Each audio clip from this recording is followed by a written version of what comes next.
Morning everyone. आज कर रहे हैं हम लोग क्लास 12th मैथ्स एनायोस का फर्स्ट चैप्टर सेट्स और आज हम कर रहे हैं इसकी एक्सरसाइज 1.1। तो पढ़ते हैं आज का फर्स्ट क्वेश्चन। क्वेश्चन है insert the appropriate symbol in blank spaces if ए।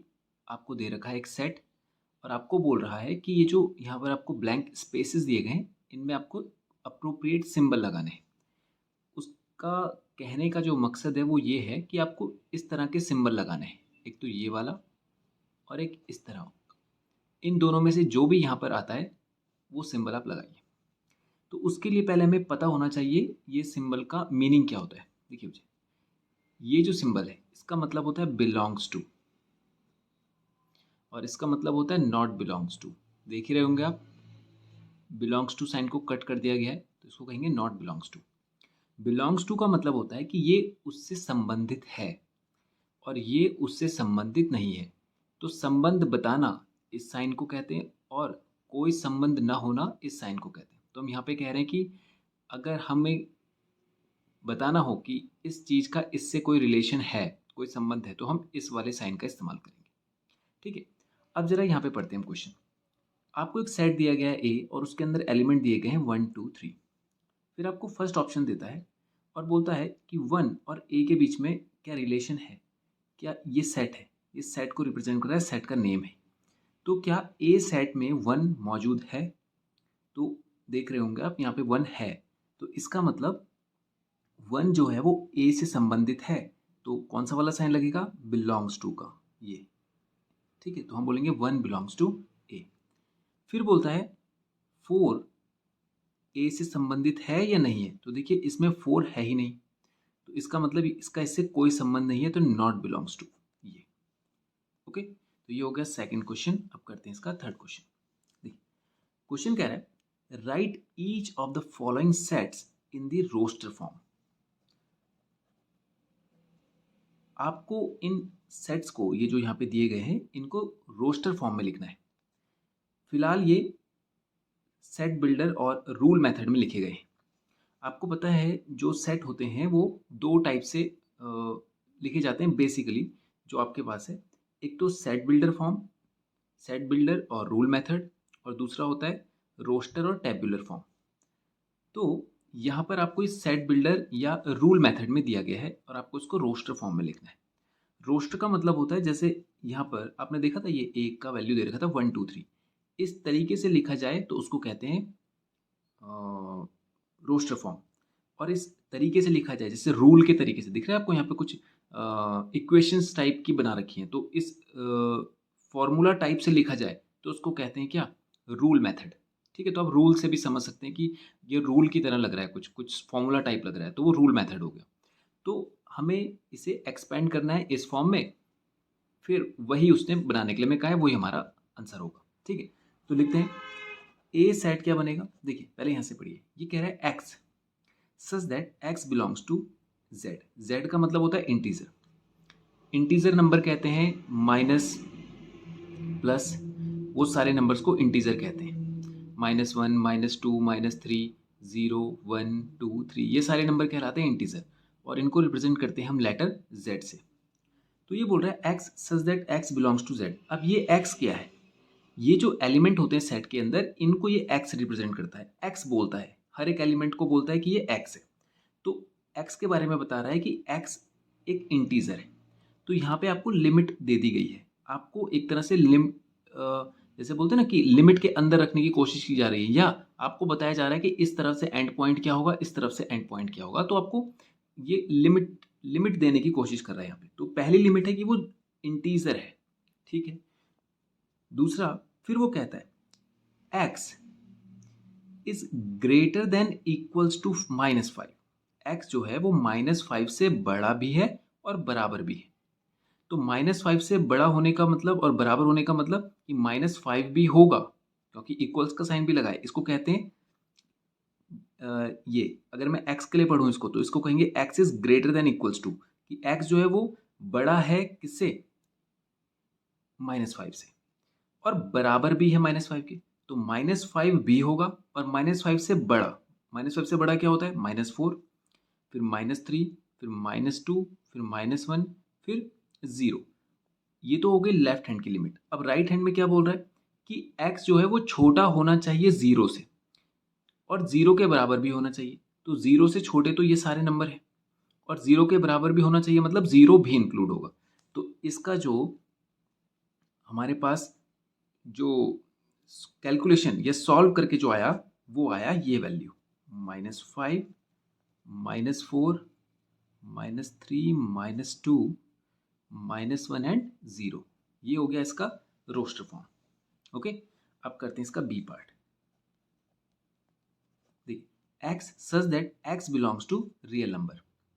ये रियल नंबर के लिए इसको बता रहा है। आर का मतलब होता है रियल नंबर। रियल नंबर जो आपने अभी तक सारे नंबर पढ़े हैं वो रियल नंबर होते हैं। नेचुरल, होल, इंटीजर और prime, odd, even, fractions, rational, irrational, ये सारे रियल नंबर होते हैं जो भी आपने पढ़े। ठीक है, क्लास 10th तक जो भी आपने पढ़े वो सब। फिर बोल रहा है कि x जो है वो रियल नंबर से बिलोंग करता है और x square -1 is equals to 0 होता है। अब एक्स स्क्वायर -1, यहाँ पे आपको एक इक्वेशन दी है और इसी को सॉल्व करके हमारा सेट बनेगा। तो x square -1 is equals to 0 पर x square is equals to हो जाएगा क्या 1 और x का वैल्यू हो जाएगा कितना √1 और प्लस माइनस के साथ, यानी x का वैल्यू +1 भी आ सकता है और -1 भी आ सकता है। ठीक है, तो हमारे पास सेट क्या बनेगा कि x की ऐसी वैल्यू। अब देखिए इसका मीनिंग क्या है, इसका मीनिंग है यहाँ पर कोई ऐसी वैल्यू रखिए कि जिसका स्क्वायर करूँ मैं और फिर उससे 1 माइनस कर दूँ तो 0 आ जाए। तो आप देखिए आप +1 का स्क्वायर करेंगे तो वो 1 ही आएगा, फिर यहाँ पे रखेंगे तो 1 - 1 0 आएगा। तो हमारी कंडीशन तो सेटिस्फाई कर रही। फिर अगर आप -1 रखेंगे, -1 का स्क्वायर करेंगे तो भी वो +1 आएगा और फिर +1 - 1 फिर से 0। तो यहाँ पे हमारे पास दो एलिमेंट कौन से बने, -1 और +1। ये दो एलिमेंट आए इस सेट के अंदर। समझ गया आप, क्योंकि वो इस कंडीशन को सेटिस्फाई करते हैं। ओके, ठीक है, अब करते हैं इसका सी पार्ट। सी पार्ट में कहता है, थर्ड पार्ट में कहता है सी एक ऐसा सेट है x such that x is a letter of the word banana. इस वर्ड में जो लेटर्स हैं उसका सेट है ये वाला, ये जो बता रखा है।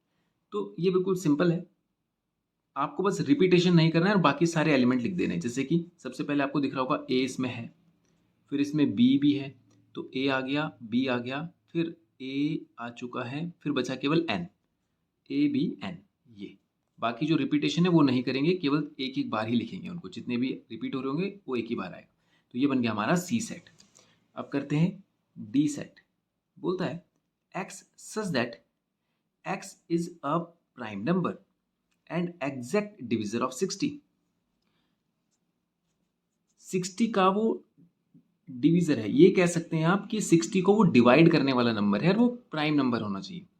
तो इसका मतलब आपको 60 के प्राइम फैक्टराइजेशन से पता चल जाना है वो नंबर। तो सबसे पहले 2 से चेक करते हैं, 2 30 जा, 2 15 जा, 2 से तो कैंसिल नहीं होगा, 3 5 जा और 5 1 जा। तो देखिए कौन कौन से प्राइम फैक्टर हैं, 2 और 3 और 5, ये इसके प्राइम फैक्टर हैं, क्योंकि ये भी इसके फैक्टर हैं लेकिन ये प्राइम नंबर नहीं है। ठीक है, और ये प्राइम नंबर है, ये यहाँ आ चुका है, 1 भी इसमें प्राइम नंबर नहीं है। तो कौन से बने वो नंबर, वो बने 2 3 एंड 5। ये वो नंबर है जो 60 के डिवाइजर तो हैं ही, साथ में ये प्राइम फैक्टर भी। ठीक है, तो ये हो गया क्वेश्चन थर्ड हमारा कंप्लीट। करते हैं क्वेश्चन नंबर 4। क्वेश्चन कह रहा है write each of the following sets in this set builder form. आपको ये जो सेट यहाँ पर दिए गए हैं इनको सेट बिल्डर फॉर्म में लिखना है। सेट बिल्डर फॉर्म वही होती है बच्चे जो क्वेश्चन थर्ड में हमें दी गई थी, और ये क्वेश्चन थर्ड का रिवर्स ही है।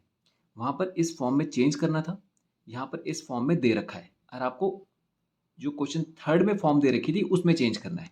वो जो रूल तरीके से दिया जाता है ना, जैसे रूल लिखा हो जैसे कोई, ठीक है, उस तरीके में बदलना है आपको उसको। ठीक है, तो उसके लिए पहले आपको इसको पहचानना जरूरी है कि ये जो सेट दिया गया है ये किस फॉर्मेट में है। इसकी लिमिट सेट करना बहुत ज़रूरी है। जैसे आपने एलिमेंट्स तो आपको दिख रहे हैं, लेकिन इसका एक एक पैटर्न होगा, जिस पैटर्न को ये फॉलो कर रहे होंगे आपको उस पैटर्न को पहचानना है। समझ गया? तब हम उसी पैटर्न को यहाँ पर डिफाइन करेंगे सेट के अंदर, तभी बनेगा वो हमारा रूल मेथड, कि हमने एक रूल रख दिया है वहाँ पे और उस रूल के तहत ये सारे एलिमेंट्स बन रहे हैं। ठीक है, क्योंकि हम हर एक को डिफाइन नहीं कर सकते कि वहाँ पर 2 भी लिखा हुआ है, 4 भी लिखा, हमें एक ऐसा रूल बताना होगा कि जैसे एक फॉर्मूला टाइप, एक ऐसा फॉर्मूला टाइप बताना होगा कि जिसमें वैल्यू रखने पर ये सब आए होंगे। समझ गया? तो सबसे पहले आप इसको देखें, तो ये सारे पॉजिटिव में, तो हमें ये तो पता चल रहा है कि ये नेचुरल नंबर हो सकते हैं, हम इनको नेचुरल नंबर बोल भी सकते हैं, क्योंकि ज़ीरो नहीं है तो हम इनको होल में न रख के नेचुरल नंबर में रख सकते हैं। तो इस तरह से लिखेंगे ए, सबसे पहले x को डिफाइन करेंगे, x such that x belongs to natural number, लिख दिया। फिर ऐसा भी लिख सकते हैं x is a even natural number, even natural number less than equals to और लेस देन और इक्वल्स टू 10। x जो है वो नेचुरल नंबर है और इवन नेचुरल नंबर है और लेस देन इक्वल्स टू 10 है, 10 के बराबर भी है और 10 से छोटा भी है। तो इवन नंबर कहाँ से शुरू होते हैं, मतलब इवन किनको कहते हैं, जो 2 के टेबल में आते हैं, 2 2 4, 2 3 6, 2 4 8, 2 5 से 10। तो ये 2 के टेबल में आते हैं, उनको भी इवन कहते हैं, या आप ऐसे कह सकते हो जो 2 से डिवाइड हो जाए वो इवन नंबर है। तो ये सारे इवन नंबर हैं, नेचुरल नंबर हैं और 10 से बराबर भी हैं और 10 से छोटे भी हैं। तो 10 से छोटे भी हैं, 10 के बराबर भी हैं, तो वो बात हमने यहाँ पे लिख दी। देखिए, नंबर लेस देन यानी छोटे भी हैं और इक्वल्स टू 10 यानी 10 भी शामिल कर दिया हमने। ओके, इस तरह से हमने इसका एक पैटर्न बना दिया और उस पैटर्न के अकॉर्डिंग ही सारे एलिमेंट आ रहे हैं। अब बी को देखेंगे, बी सेट को पहचाने आप। यहाँ पर एक्स सच दैट एक्स क्या है, देखिए ये 3 के टेबल में आ रहे हैं, नेचुरल नंबर तो है ही है, 3 1 ज़ा 3, 3 2 ज़ा 6, 3 3 ज़ा 9। और ये कहाँ तक जा रहा है, ये जा रहा है इनफाइनाइट तक, इसमें कोई लिमिट नहीं है, एंड पॉइंट नहीं है। तो हम लिख सकते हैं एक्स इज नेचुरल नंबर, क्या है, natural number and multiple of 3, multiple of 3, बस हो गया कि x क्या है, नेचुरल नंबर है पहली बात तो, और 3 का मल्टीपल है क्योंकि 3 के टेबल में आ रहे हैं, 3 1 ज़ा 3, 3 2 ज़ा 6। तो ये हो गया बी पार्ट भी कंप्लीट। करते हैं इसका C part, x such that, अब इसको पहचानिए, क्या है ये, 2 3 5 7, ये प्राइम नंबर है, ध्यान से देखिए, और किससे छोटे हैं, 10 से छोटे हैं। तो हम बोलेंगे x is a prime number, और 10 इसमें देखिए 10 से छोटे हैं, आप ऐसा भी कह सकते हैं कि 8 से छोटे हैं, आप ऐसा भी कह सकते हैं कि 9 से छोटे हैं, कुछ भी कह सकते हैं, या अप टू 7 ऐसे भी कह सकते हैं कि 7 भी है और 7 से छोटे। तो प्राइम नंबर लेस देन और इक्वल्स टू 7, इक्वल्स टू 7, कि वो 7 से छोटे भी हैं और 7 भी हैं। तो 7 से छोटे ये सारे हैं और 7 भी है, इसलिए हमने इसको भी यहाँ पे इक्वल्स टू लिख दिया इसके लिए। ठीक है, अब ये वाला देखते हैं, अब डी सेट बनाते हैं, डी को बनाते हैं एक्स सच दैट, अब देखिए ये जो -2 और +2 रूट में है वैल्यू, ये याद हुआ बच्चों को, ये हम पहले जब हम क्वेश्चन सॉल्व करते थे किसी स्क्वायर टर्म के लिए, याद होगा आपको कि जब हम ऐसे करते थे एक्स स्क्वायर का वैल्यू आता था 2, याद है, तो हम एक्स का वैल्यू लिखते थे √2 और इसके बाहर प्लस माइनस लगा देते। इसका मतलब होता था कि एक्स का वैल्यू +2 भी हो सकता है और एक्स का वैल्यू -√2 भी हो सकता है, रूट में मतलब +√2 भी हो सकता है और -√2 भी हो सकता है। तो ये जो +√2 और -√2 ये तो उसने दे रखा है, तो ये आया कहाँ से होगा, ये आया यहाँ से। पहले इसको मैं पूरा लिख दूँ, x square -2 is equal to 0 रहा होगा, फिर हमने इसको 2 को उधर ले गए, ऐसा किया, फिर इसको स्क्वायर को उधर ले गए, रूट लगाया, तो ये जो फाइनल रिजल्ट है ये यहाँ से आया। तो आप इसको उल्टा लेके चलिए, ये हमें दे रखा है, ये आया कहाँ से होगा, एक्स स्क्वायर -2, तो हम बोलेंगे x such that x is a solution of x square -2 is equal to 0 and x belongs to real number भी लिख सकते हैं आप, x belongs to real number लिख सकते हैं, ये इस तरह से पहले इसको लिख दीजिएगा, x is a belongs to real number, x is a solution of x square -2। ठीक है, तो ये हो गया इसका डी पार्ट भी कंप्लीट। अब कह रहा है are A and B disjoint set. क्या ए और बी डिसजॉइंट सेट हैं? डिसजॉइंट सेट का मतलब होता है कि दो सेट या मतलब कितने भी सेट जिनके आपस में कोई भी एलिमेंट मैच ना करते हैं वो डिसजॉइंट होते हैं। जैसे मान लीजिए एक सेट है 1 2 3 और दूसरा है 4 5। तो देखिए इनमें कोई भी एलिमेंट मैच नहीं कर रहा है, इसलिए डिसजॉइंट सेट कहलाएंगे। यहाँ पर देखिए इनमें कोई एलिमेंट मैच कर रहा है। देखिए 2 इसमें नहीं है, 4 इसमें नहीं है, 6 इसमें है। देखिए 6 मैच कर गया, तो हम बोलेंगे no A and B are not disjoint set because they have common element कौन सा 6, इसलिए डिसजॉइंट सेट नहीं। ठीक है, तो ये हो गया क्वेश्चन 4 भी कंप्लीट। अब करते हैं हम लोग क्वेश्चन नंबर 5। पढ़ते हैं क्वेश्चन नंबर 5। क्वेश्चन कह रहा है which of the following sets are finite and which are infinite. इनमें से कौन से सेट फाइनाइट हैं और कौन से इनफाइनाइट है। तो पढ़ते हैं फर्स्ट ऑप्शन। बोल रहा है set of lines which are parallel to a given line. वो बोल रहा है एक लाइन है, जैसे एक लाइन बना दीजिए और बोल रहा है इसके पैरेलल लाइंस का सेट बनाना है आपको। कि एक लाइन दी गई है, उसके पैरेलल आपने लाइन बनानी है। तो वो लाइन कितनी बन सकती है, उसका कोई फिक्स नंबर नहीं होगा बच्चे।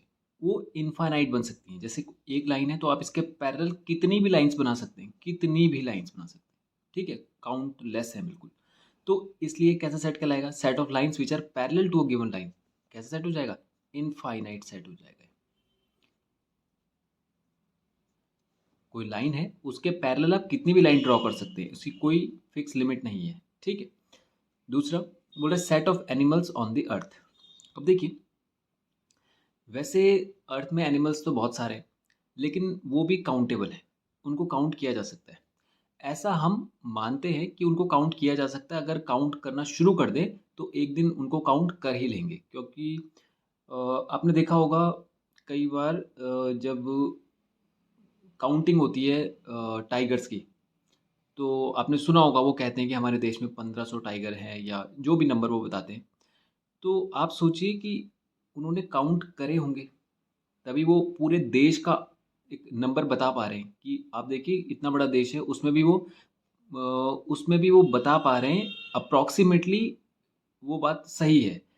तो अगर set of animals on the earth बोला है तो इसको भी काउंट किया जा सकता है, ये भी एक काउंटेबल थिंग है। ठीक है, तो काउंटेबल है मतलब एक लिमिट है, यानी फिक्स नंबर में। तो इस सेट का भी जो बनेगा वो बनेगा इनफाइनाइट, ओ सॉरी फाइनाइट सेट। ये सेट भी कैसा बनेगा, फाइनाइट सेट बनेगा। कि नंबर्स तो बहुत है, एनिमल्स तो बहुत सारे हैं नंबर्स में, लेकिन अगर काउंट करना शुरू कर दे तो उनको भी काउंट किया जा सकता है, वो काउंटेबल थिंग है। ठीक है, तो ये हो गया फाइनाइट सेट। नेक्स्ट बोलते हैं set of natural numbers less than और equals to 50। Set of natural number यानी 1 से शुरू होना है और कहाँ तक चलना है, बोल रहा है इक्वल्स टू और लेस देन, यानी 50 तक। क्योंकि 50 भी शामिल होना है और 50 से कम सारे नेचुरल नंबर्स के सेट। तो देखिए ये तो फिक्स नंबर में है 1 से लेकर 50 तक, इसमें तो फिक्स एलिमेंट आ रहे हैं, लेफ्ट हैंड लिमिट भी पता है, राइट हैंड लिमिट भी पता है। तो ये कैसा सेट बनेगा, ये बनेगा फाइनाइट सेट। कैसा बनेगा, फाइनाइट सेट बनेगा। ठीक है, क्योंकि नेचुरल नंबर है 1 से शुरू होते हैं, कहाँ तक है 50 तक जाना है आपको। तो बस ये हमें जब फिक्स नंबर पता चल जाए तो उसको कहते हैं हम लोग फाइनाइट सेट। नेक्स्ट है set of points on a circle. एक सर्कल है और उस पर पॉइंट्स है ऑन द सर्कल। तो सर्कल पे कितने पॉइंट हो सकते हैं, ये भी बच्चे इनफाइनाइट होते हैं। क्योंकि यहाँ पर जो आप पॉइंट देख रहे हैं ये इस पेन के हिसाब से, इस पेन की जो टिप है उसकी मोटाई के हिसाब से इस पॉइंट बने हैं। तो आप इनको काउंट कर भी सकते हैं, लेकिन अगर मैं इसको और पेन को और शार्प लूँ तो ये पॉइंट और छोटा हो जाएगा। और शार्प पेन लिया जाए, माइक्रोस्कोपिक लेवल पे देखा जाए तो इसमें इतने सारे पॉइंट्स होते हैं कि वो काउंट नहीं किए जा सकते। तो जो सर्कल पर पॉइंट है वो इनफाइनाइट है, तो ये सेट भी कैसा हो जाएगा, इनफाइनाइट सेट। ओके, तो ये हो गया क्वेश्चन 5 हमारा कंप्लीट। अब करते हैं क्वेश्चन नंबर 6। पढ़ते हैं क्वेश्चन 6। क्वेश्चन कह रहा है which of the following are null set और सिंगलटन। नल सेट होता है बच्चे ऐसा सेट जिसमें कोई एलिमेंट ही ना आए, वो नल सेट कहलाता है। मतलब जिसमें कोई एलिमेंट हो ही ना, उसको नल सेट कहते हैं। और सिंगलटन कहते हैं जिसमें केवल एक ही एलिमेंट हो, कुछ भी हो सकता है, ए बी सी कुछ भी हो सकता है, लेकिन केवल एक ही एलिमेंट आना चाहिए। सिंगल है ना, सिंगल वर्ड से भी पता चल रहा है, जिसमें एक एलिमेंट हो वो सिंगलटन है, और जिसमें कोई एलिमेंट ना हो, खाली सेट हो, वो कहलाता है हमारा नल सेट।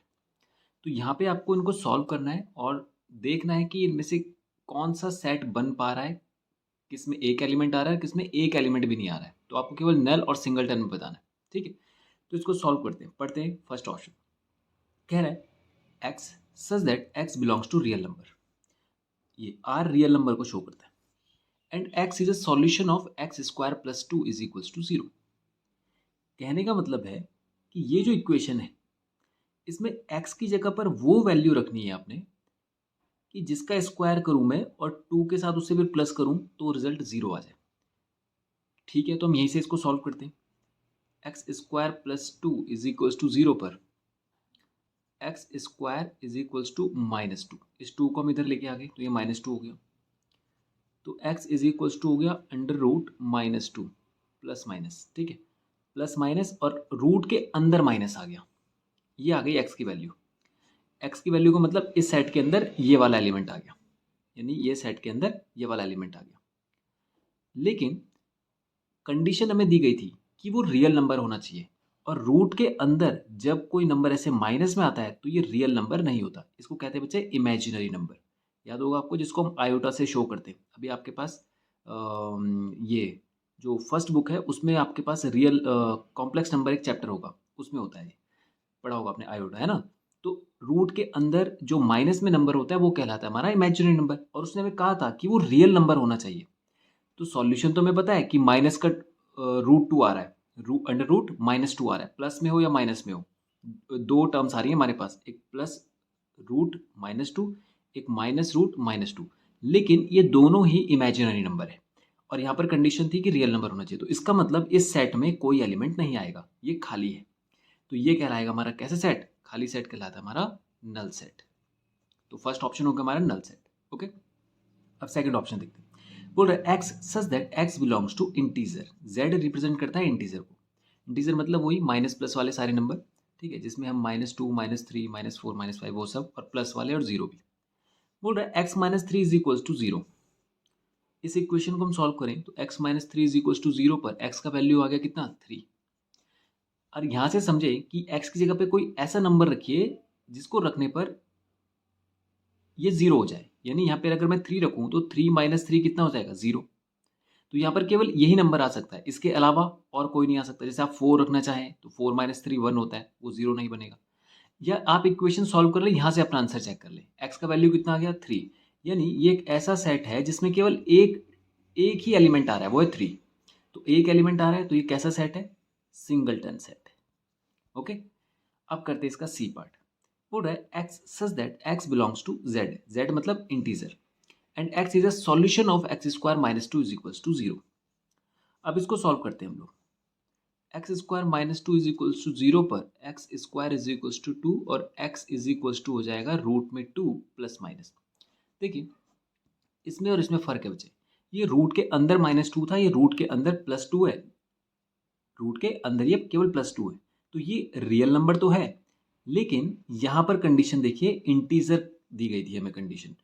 इंटीजर में minus one minus two minus three plus one plus two plus three और जीरो, ये सब नंबर आते हैं। मतलब माइनस में चलते जाइए, प्लस में चलते जाइए, जीरो भी, ये सब इंटीजर होते हैं। लेकिन कहीं पर भी इंटीजर में रूट टू रूट थ्री ये नहीं आता, ठीक है। तो ये इंटीजर नहीं है, यानी सॉल्यूशन तो है। यहाँ पे हमें पता है कि क्या आना चाहिए, यहाँ पे आना चाहिए एक तो रूट टू आ सकता है यहाँ पे प्लस का, एक रूट टू आ सकता है यहाँ पर माइनस का। तो दोनों इसके सॉल्यूशन है इस जगह के। यहाँ पे x की दो वैल्यू आ सकती है, लेकिन वो इंटीजर नहीं है। तो इसका मतलब ये भी कैसा सेट बना, एम्प्टी सेट। तो एम्प्टी सेट को हम एम्प्टी बना तो इसको हम क्या कहेंगे, नल सेट। तो थर्ड वाला ऑप्शन हो गया आपका नल सेट। ओके, अब करते हैं इसका फोर्थ पार्ट। पूरा x such that x is a student of your school studying in both the classes 11th and 12th।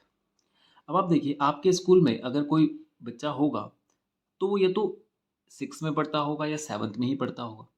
ऐसा तो नहीं हो सकता कि वो 2 क्लासेस में पढ़ता हो एक साथ, कि वो 11th और 12th दोनों में पढ़ रहा हो, उसका एडमिशन दोनों में हो, रजिस्ट्रेशन दोनों में, ऐसा तो नहीं हो सकता। तो वो या तो 11th में होगा या तो वो 12th में होगा। लेकिन वो बोल रहा है वो ऐसा स्टूडेंट है आपके स्कूल में पढ़ने वाला जो कि बोथ मतलब दोनों क्लासों में पढ़ रहा हो। तो ऐसा पॉसिबल ही नहीं है, ये इम्पॉसिबल इवेंट हो गया है। तो इम्पॉसिबल इवेंट का मतलब ये एक इम्पॉसिबल थिंग हो गई, या आप ऐसे कहते हैं ऐसा पॉसिबल नहीं है। तो इसमें कोई एलिमेंट आएगा? कोई एलिमेंट नहीं आएगा। तो ये कैसा सेट कहलाएगा? एम्प्टी सेट, मतलब इसको कहेंगे नल सेट। ठीक है, तो ये हो गया क्वेश्चन 6 हमारा कंप्लीट। अब करते हैं क्वेश्चन नंबर 7। देखिए क्वेश्चन कह रहा है in the following check whether A is equals to B और A is equivalence to B. इसे सिमिलर का साइन भी कहते हैं, ये सिंगल सिमिलर है। A is similar to B, इसका मतलब देखिए क्या है। इक्वल का मतलब होता है बच्चे, अगर कोई दो सेट, जैसे मान लीजिए ये सेट है 1 2 3 और दूसरा सेट है बी, ए सेट है, ये बी सेट है, 1 3 2 कर दीजिए। आपने देखा एलिमेंट दोनों के सेम है, तो जब सारे एलिमेंट इक्वल हों तो वो सेट कहलाते हैं हमारे इक्वल सेट। तो हम उनको इस तरह से शो करते हैं, A is equals to B. Okay, अब अगर इसमें एलिमेंट सेम ना हो लेकिन नंबर ऑफ एलिमेंट सेम हो, जैसे मान लीजिए यहाँ पे 1 2 है, यहाँ पे 3 4 है, तो आप देखिए इसमें भी 2 एलिमेंट है, इसमें भी 2 एलिमेंट है, तो इनके लिए साइन लगता है इस तरह से। वो यहाँ पे लगाने के लिए जो कह रहा है वो ये वाला है। ठीक है, तो वो कह रहा है कि या तो ये, इसको कहते हैं इक्विवेलेंट सेट। इक्विवेलेंट का मतलब कि नंबर ऑफ एलिमेंट तो सेम है but type of element same नहीं है। यहाँ पर नंबर ऑफ एलिमेंट के साथ साथ टाइप ऑफ एलिमेंट भी सेम है, यानी एलिमेंट्स भी वही है, नंबर तो वही होना ही है। फिर जब एलिमेंट ही सारे वही है तो उनकी काउंटिंग भी तो सेम होगी, लेकिन यहाँ पे केवल काउंटिंग एक जैसी है, टाइप एक जैसा नहीं है। ये 1 2 है, यहाँ पे 3 4 है, मैच नहीं कर रहे, तो इसके लिए ये वाला साइन लगाएंगे। ठीक है, तो अब हम पहले इनको सॉल्व करेंगे। एक सेट हमें दिया है ए सेट में केवल एक एलिमेंट है ए, और बी सेट बोल रहा है वो क्या है, x is a even prime number. Even prime number, even prime number तो एक ही होता है, वो है 2। ये अकेला इवन प्राइम नंबर है। आप देखिए ये ए है, ये 2 है, ये दोनों इक्वल तो नहीं है, लेकिन इनमें नंबर ऑफ एलिमेंट सेम है, तो हम यहाँ पे ये वाला साइन लगाएंगे, A is equivalent to B. A equivalent है बी का। ओके, दोनों में नंबर ऑफ एलिमेंट सेम है, इसमें एक ही है, इसमें भी एक ही है। ओके, अब करते हैं इसका सेकंड पार्ट। ए सेट में 1 2 3 4 और बी सेट में हमारे पास X is a letter of the word guava. अब इसमें एक तो हो गया ए, फिर आ गया जी, फिर आ गया यू, और फिर आ गया वी। रिपीटेशन नहीं करेंगे, ए जी यू वी, ये आ गया इस एलिमेंट, इस सेट के एलिमेंट, और ये आ गया 1 2 3 4। तो आप देखिए दोनों एक जैसे तो बिल्कुल नहीं है, लेकिन काउंटिंग में एक जैसे, तो हम इसमें भी लिखेंगे ए इज इक्विवेलेंट टू बी। ठीक, अब थर्ड ऑप्शन देखते हैं। ए जो है वो x is a solution of this, तो इसको क्वाड्रेटिक से हम पहले सॉल्व कर लेते हैं। ठीक है, तो कैसे होती है quadratic solve, x square minus 5x plus 6 is equal to 0। सबसे पहले 6 का मल्टीप्लाई करते हैं, ये आपको पता होगा, 6 1 6। 6 के ऐसे फैक्टर जिनको प्लस करने पर 5 आए, वो होता है 2 3 6। तो हम इसको लिखेंगे x square minus 2x plus 3x plus 6 is equal to 0। इन दोनों का पेयर बनाएंगे, इन दोनों का पेयर बनाएंगे, x कॉमन है इन दोनों में, तो x माइनस 2, और माइनस का 3 कॉमन है, x minus 2 is equals to 0। x minus 2 दोनों में आ रहा है, x माइनस 3 यहाँ पे बच गया। देखिए ये दोनों हमने कॉमन ले लिया, ये तो बचा क्या, x माइनस 3। अब कंपैरिजन करेंगे, x minus 2 is equals to 0 पर x की वैल्यू 2 आ गई, x minus 3 is equals to 0 पर x की वैल्यू कितनी आ गई, 3। तो a सेट जो हमारा आ रहा है वो आ रहा है 2, 3, और b सेट हमें क्या दे रखा था, वो भी दिया था 2, 3। दोनों की वैल्यू सेम है, हम कहेंगे a is equals to B, ये दोनों इक्वल सेट है। ओके, तो ये हो गया क्वेश्चन नंबर 7 भी कंप्लीट, और इसी के साथ ये एक्सरसाइज भी होती है हमारी फिनिश। तो आज के वीडियो में इतना ही करते हैं, और नेक्स्ट वीडियो में करेंगे इसे आगे के क्वेश्चन। Thank you.